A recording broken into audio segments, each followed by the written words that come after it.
Halo, salam pulu-pulu. Halo, selamat malam. Selamat malam, Pak Ustadz. Ya, Islam, Kristen, Katolik, Bang. Kristen, Kristen. Tapi namanya Abdullah ya. Iya, banyak kok Abdullah yang Kristen, Bang. Iya, iya, iya, iya, iya, iya, iya. Abdullah Baik, Bang. artinya apa sih, Bang? Hamba Allah. Iya. Kalau bahasa Arab ya. Iya, aku di Eh, sini em- kapasitasnya cuma hmm, mau nanya aja nih, Bang Yusuf PI. boleh, boleh, boleh, boleh. Iya. Tapi saya kalau tanya yang ringan-ringan, kalau saya ada pertanyaan dan nggak tahu nggak usah dijawab, nggak apa-apa gitu. Iya, aman, aman. Aku kalau bisa jawab, aku jawab. Kalau enggak, ya aku bilang aja enggak gitu. Hmm, Enggak apa-apa kan ya? Oke. Oh, Iya, gini, Pak Ustadz. Ada dua pertanyaan, boleh ya? Dua pertanyaan ya. mhm. Iya. Kalau orang Yahudi kan tidak kenal Allah nih. Yang mereka kenalkan Adonai, Elohim, atau Ada naik. JTVV yang mereka sendiri tidak Nah, berani menyebut Yahweh karena tidak boleh betul. apa namanya menyebut nama Tuhan dengan sembarangan. Pertanyaan Lalu, saya yang pertama, di dalam iman orang-orang Yahudi, Musa itu nggak pernah menyembah Allah. Yang mereka Yahudi imani, Musa itu menyembah kepada Adonai Elohim, bukan Allah. Jadi terus, Tuhannya Musa itu adalah Adonai Elohim yang secara nama itu Yotevave. Pertanyaan saya, kok di baik. dalam Muslim ya itu kan iman saudara, saya hargain itu. Musa Hmm. menyembah kepada Allah. Dalam iman saudara Mhm. ya silahkan aja.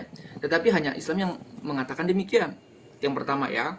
Yang kedua, Oh, yang pertama ini pernyataan, ya bukan pernyataan. pertanyaan. Baik. Pernyataan yang sebenarnya juga ingin bertanya gitu. Apakah Hmm. Yotevave atau Yahweh itu sama dengan Allah?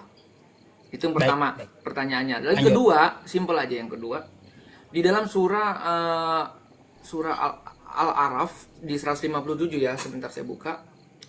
Dikatakan di sana, orang-orang yang mengikuti Rasul, Nabi yang umi atau tidak bisa baca tulis, Hmm. yang namanya mereka didapati tertulis dalam Taurat dan Injil, yang ada pada mereka yang menyuruh mereka berbuat yang makruf dan mencegah dari yang mungkar. Pertanyaan saya, di Injil mana ada nama Muhammad? Baik, Ya, thank you, Pak PI. baik. Kita interaktif sedikit. Tolong Anda jawab secara ringkas ya. Dan saya kasih tahu dulu. Pertama, Sebentar, Nabi sebentar, Musa Yusuf PI, itu bentar, bentar. Saya tadi kan Hmm? saya sudah bilang bahwa di sini kapasitas saya bertanya dulu untuk dua hal itu. Iya, Jadi tahu, kalau tahu, tahu. kalau Iya. Pak PI mau bertanya, kalau saya jawab ya. Kalau nggak Hmm. bisa, saya Iya. katakan belum bisa. Oke, silakan. Baik. Baik. Ya, pertama gini, ya.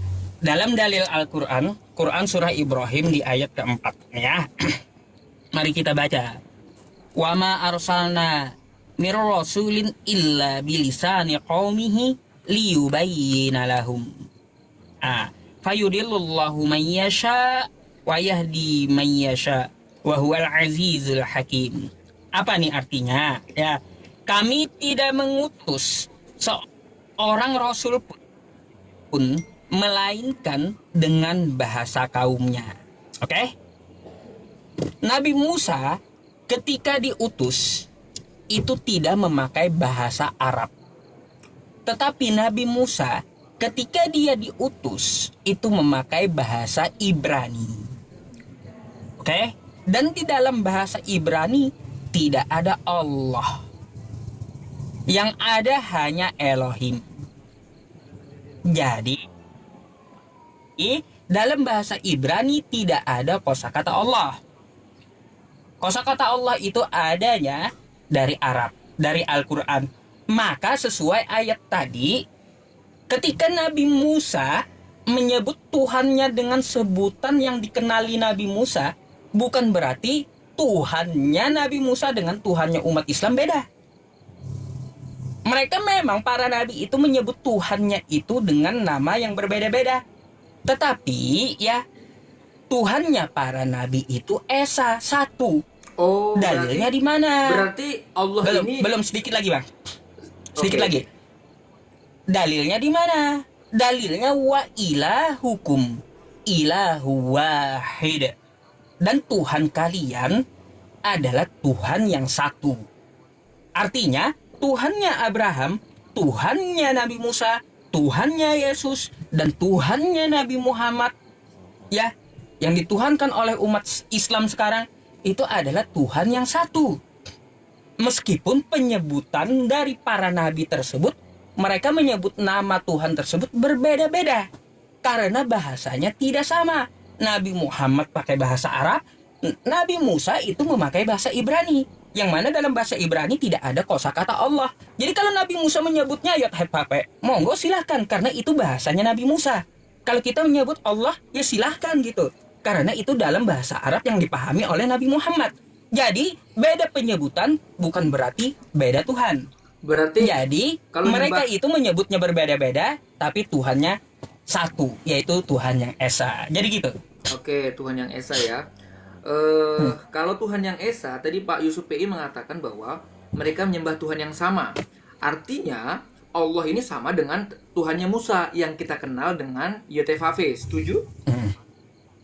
Setuju? Betul. Oke, berarti Allah Yotevave, sama dengan Tuhannya Nabi Musa. berarti Yotevave dengan Allah ini sama. Ya, sama dengan Tuhannya Nabi Musa. Nggak tahu Berarti Nabi saya- Musa nyebut apa berarti- kan di zaman itu. Berarti saya juga bisa mengatakan karena sebentar lagi mau takbiran, Yahwehu Akbar, Yahwehu Akbar, Oke. Yahwehu Akbar. Baik. Sebentar, sebelum itu saya mau bawa satu ayat Al-Quran juga.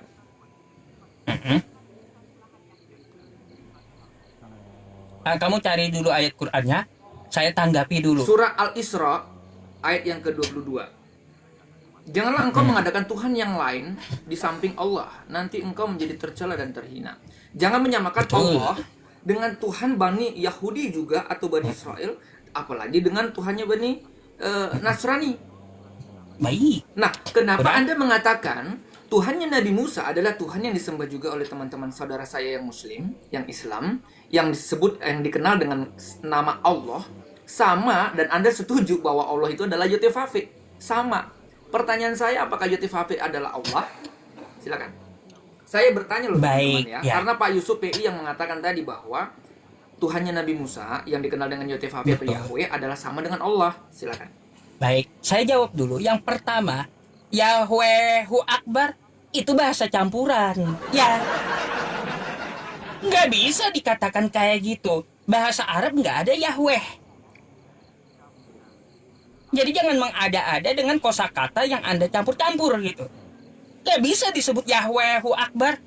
Itu bahasa dari mana? Bahasa konyol seperti itu. Makanya Nabi itu kalau nyebar bahasa Ibrani, Ibrani dipakai. Kalau bahasa Arab, ya Arab. Bagaimana ya orang Arab menyebut membesarkan Tuhan? Ya Allahu Akbar. Gak dicampur-campur dengan bahasa Ibrani. Itu yang pertama yang perlu Anda tahu gitu. Terus berkaitan tentang masalah Al-Isra ayat 22 ya.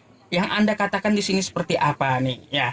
Apakah pertanyaannya Tuhannya Nabi Musa dengan Tuhannya umat Islam yang Nabi Musa menyebutnya Yod Het Pape? Itu monggo silakan kata saya. Tapi apakah sama Tuhannya para nabi dengan Tuhannya umat Islam? Jawabannya sama.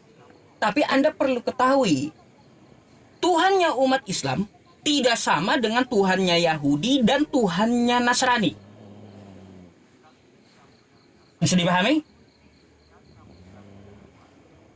Makanya perlu kita ketahui Tuhannya Nabi Musa itu kayak gimana. Maka dengan sifat-sifatnya, dengan ciri-cirinya seperti apa. Tuhan Nabi Musa tidak pernah kelihatan dengan mata. Betulkah di Tuhannya umat Islam tidak kelihatan dengan mata? Ya betul, sama sifatnya gitu. Apakah ada kejadian ketika Nabi Musa di Gunung Tursina? Di Al-Quran juga diceritakan. Artinya apa? Tuhannya Nabi Musa dengan Tuhannya umat Islam sama, tapi Tuhannya umat Islam tidak sama dengan Tuhannya Yahudi maupun Nasrani. Karena Tuhannya Yahudi mereka ada menjisimkan Tuhan. Mereka bilang Tuhan berjalan-jalan di kota. Itu mujasimah dalam Islam. Gak sama dengan Tuhannya Yahudi. Terus juga kalau Nasrani Tuhan menjelma menjadi manusia. Gak sama dengan Tuhannya Islam. Makanya saya katakan tidak sama Tuhannya umat Islam dengan Tuhan Kristen ataupun Yahudi. Tetapi Tuhan umat Islam itu sama dengan Tuhannya para nabi. Itu yang pertama. Bagaimana Pak Ustadz bisa memvalidasi Tuhannya para nabi? Dan mohon maaf ya, mohon maaf. Nabi Baik. ini kan semua kan Bani Israel kebanyakan. Ada Hanya yang di luar Israel. iya ya, betul ya. Artinya Bani Israel dari zaman Adam saya rasa sampai zaman Zakaria sebelum Yesus datang ke dunia, mereka mengenal Tuhan itu adalah Adonai. Adonai itu kan bukan nama pribadi, Oh, tetapi gelar oke. ya, gelar ya. Gelar yang mengarah Baik, kepada saya tanya sedikit kalau gitu. Abraham itu Yahudi bukan? Abraham bukan Yahudi. Mengenal Tuhannya dengan sebutan apa? Kalau dalam bahasa Alkitabnya sih yang dipakai adalah Adonai. Nggak ada Abraham nyebut Adonai. Adonai itu Ibrani. Duh, bahasa Nggak Semitik. ada Abraham Sebentar, nyebut sebentar, Adonai. sebentar, sebentar. PI sebentar, sebentar. Bentar, coba tunjukkan sama saya Abraham menyebut Adonai di mana? Sebentar. Yotevave juga bukan bahasa Arab ya. Kemudian Abraham juga bukan bahasa Arab. Bahkan Iya. nama-nama para nabi itu tidak ada yang berbau-bau Arab. Ya. Dan kita harus tahu Oke. juga bahasa Semitik yang dipakai pada Timur Tengah waktu itu bahasa orang Abraham juga menggunakan bahasa Urkasdim. Bahasa Semitik Arab, tanah Arab, jazirah Arab. Ya. Jadi Oke. pertanyaan Pak Ustadz gini, pertanyaan saya itu belum dijawab Pak Ustadz. Bagaimana Bentar, cara kita Sebentar. habis ke Bagaimana fokus dulu. cara Pak Ustadz Fokus dulu yang ke bahasa ini. Iya, nggak apa-apa. Bagaimana cara Pak Ustadz memvalidasi bahwa Tuhannya para nabi sebelum Nabi Muhammad yang diimani oleh teman-teman saya yang Muslim adalah Tuhan yang sama yang dikenal oleh para nabi gitu loh.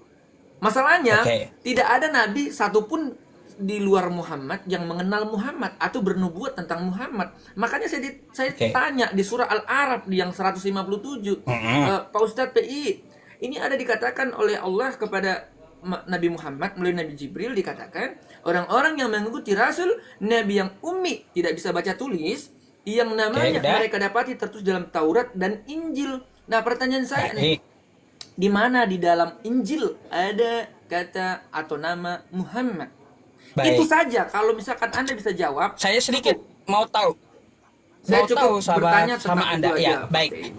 Sedikit saya mau bertanya. Di kitab Anda adakah tertulis Muhammad di kitab Anda? Kalau di kitab saya nggak ada, Bang.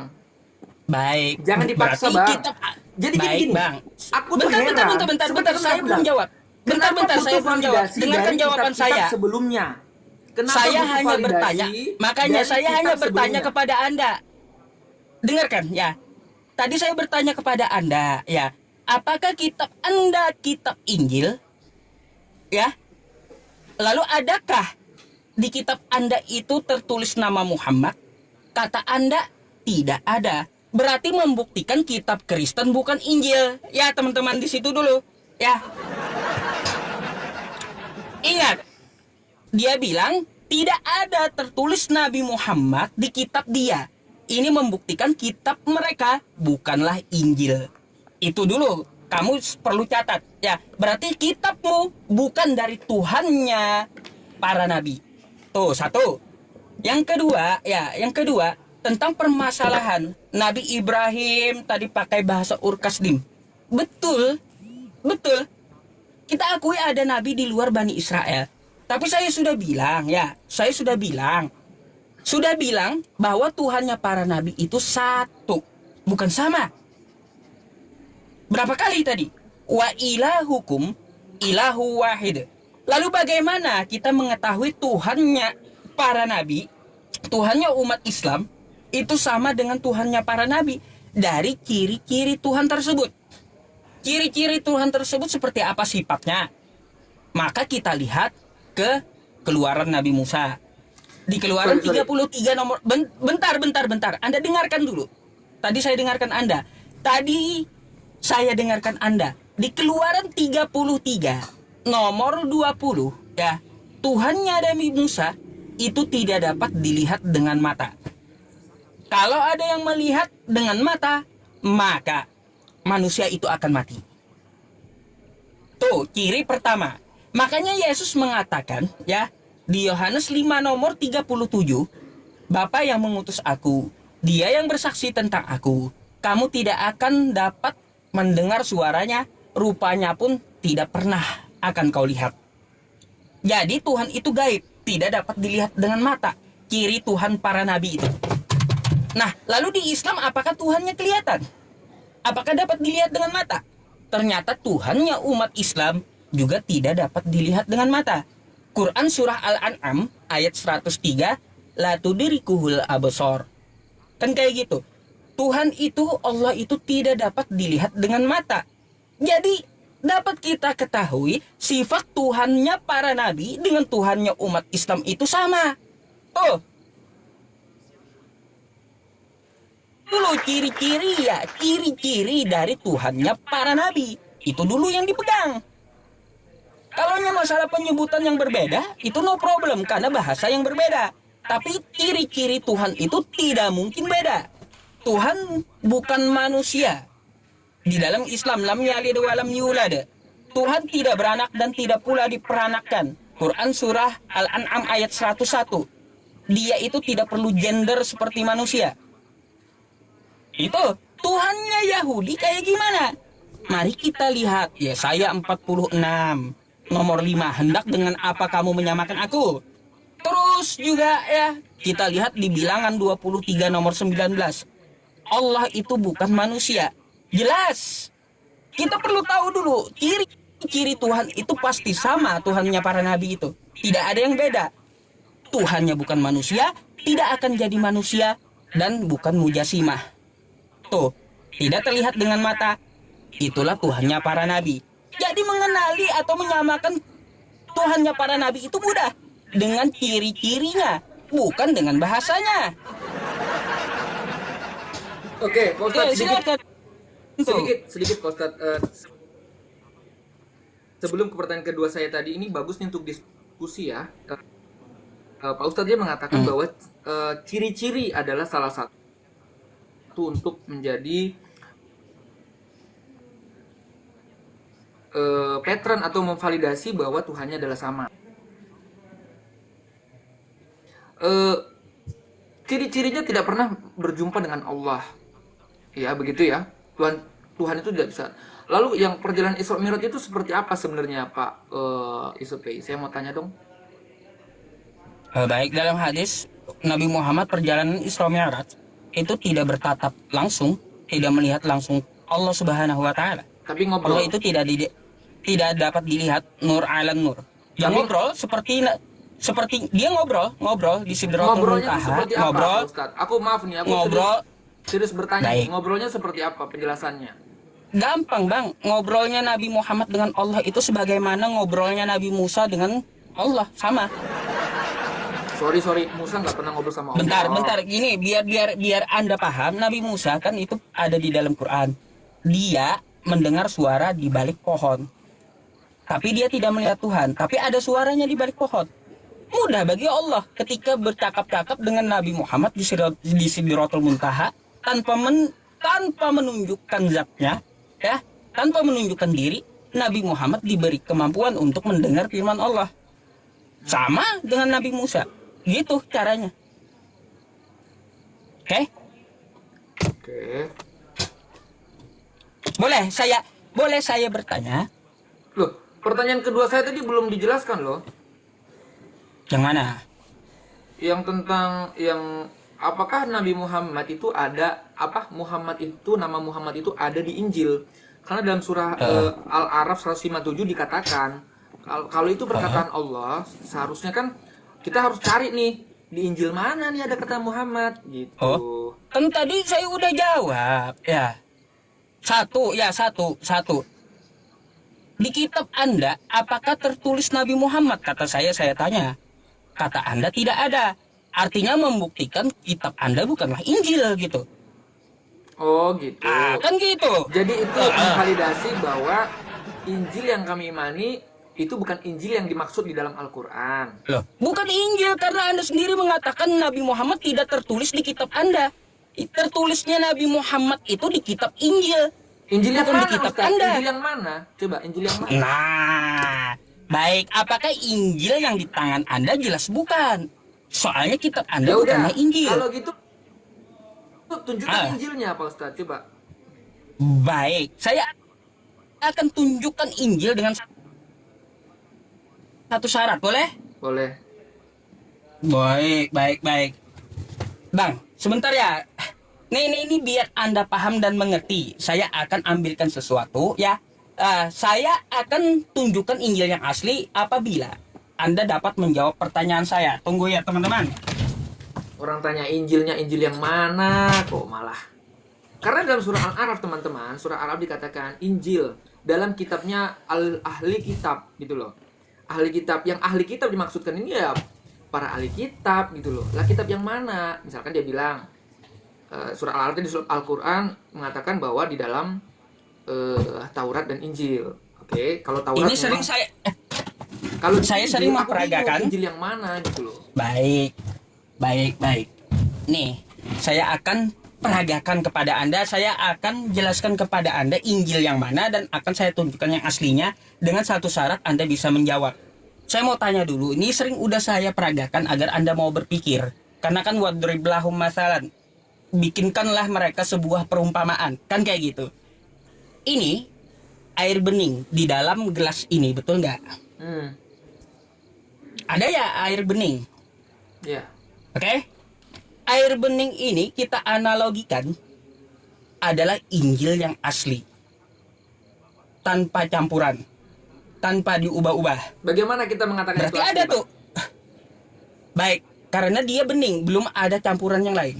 Oke. Asli air bening dia. Oh, jadi Oke? maksudnya untuk mengatakan sesuatu yang original itu harus bening.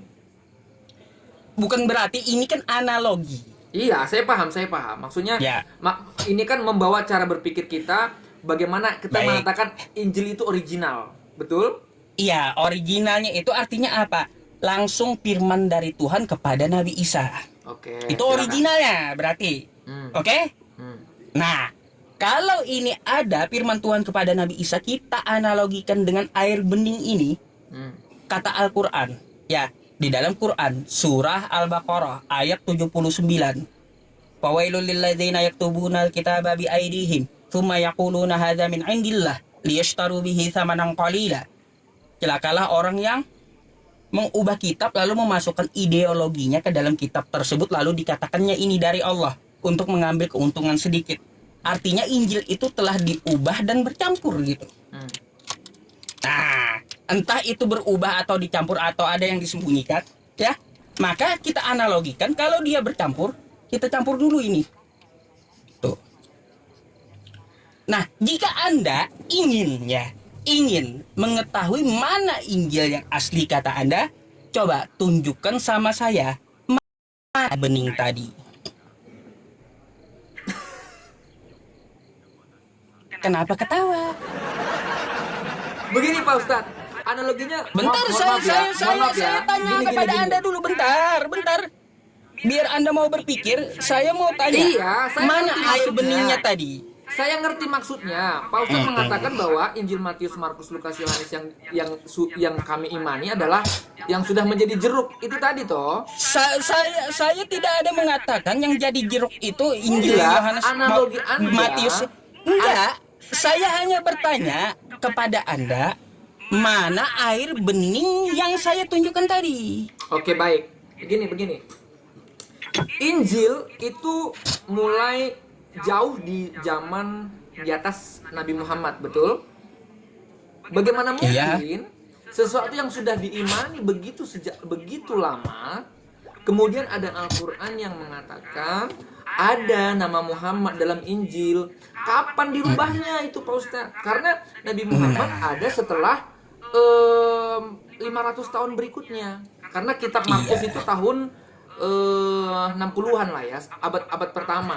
Ya kan, Injil itu kan Injil Matius, Markus, Lukas, Yohanes itu kan Injil sinoptik nih, ya kan? Ini jauh sudah ada sebelum Al-Qur'an. Nah, pertanyaannya, artinya yang empat ini belum tahu nih kalau bakal ada Nabi Muhammad di tahun 600 ya, 612. Belum tahu nih. Jadi dia nggak akan dirubah dan sampai sekarang tidak berubah ya, dalam bahasa aslinya tidak berubah. Pertanyaan saya, kalau Pak Ustadz bilang itu dirubah, analoginya dirubah, harusnya dirubah itu setelah zaman Muhammad. Begitu loh saudaraku. Jadi logika Udah? kronologis waktunya itu bertabrakan gitu loh. Udah? Iya, silakan. Boleh, saya jawab. Baik, ya.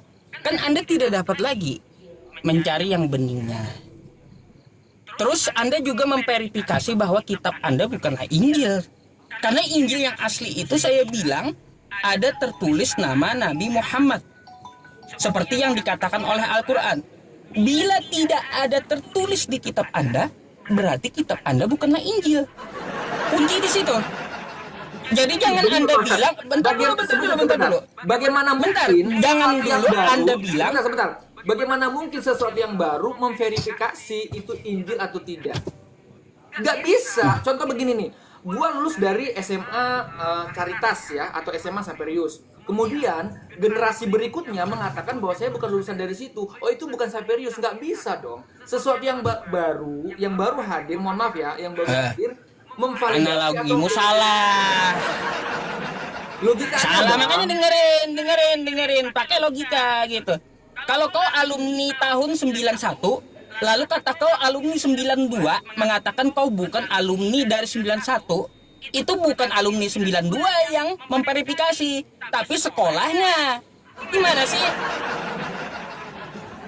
Bukan murid sama murid yang memverifikasi, itu sekolahnya yang memverifikasi. Bentar, biar Anda paham nih.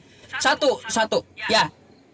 Artinya apa? Tidak ada tulisan Injil itu di kitab Anda membuktikan bahwa kitab Anda bukanlah Injil. Catat satu hal itu ya. Sebentar ya.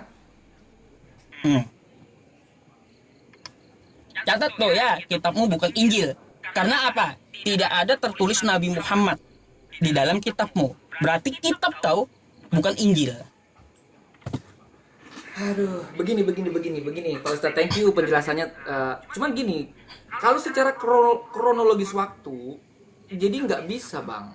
Begini ya, ketika ada seorang penulis, namanya Dulos. Tahun 1 masih nulis nih. Ini adalah Injil. Tiba-tiba nih, 600 tahun kemudian, ada kitab yang mengatakan, kalau nggak ada namanya Nabi Muhammad, berarti itu bukan Injil. Loh, Injil ini sudah ada jauh sebelum Al-Quran. Gitu loh. Bagaimana mungkin Al-Quran memvalidasi kitab sebelumnya? Itu nggak bisa gitu loh. Baik, udah? Baik. Kata saya tadi apa? Di Al-Baqarah ayat 79. Fawailul lil ladzina yaktubuna al-kitaba bi aydihim thumma yaquluna hadza min 'indillah liyashtaru bihi thamanan qalila.